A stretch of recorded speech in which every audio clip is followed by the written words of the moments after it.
জাপানে চলছে শিবাজাকুরা ফুলের মৌসুম।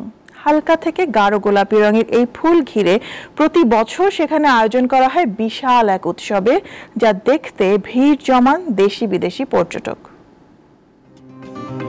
চারপাশে সবুজ আর মাঝখানে বিস্তীর্ণ এলাকা জুড়ে গোলাপি ফুলের বাগান। এই হচ্ছে বিশ্বের অন্যতম সক্রিয় আগ্নেয়গিরি মাউন্ট ফুজির পাদদেশের চিত্র। প্রতি বছর এই মৌসুমে সেখানে কয়েক মাইল জুড়ে ফোটে শিবাজাকুরা ফুল। একে লন চেরি ফুল নামেও ডাকা হয়।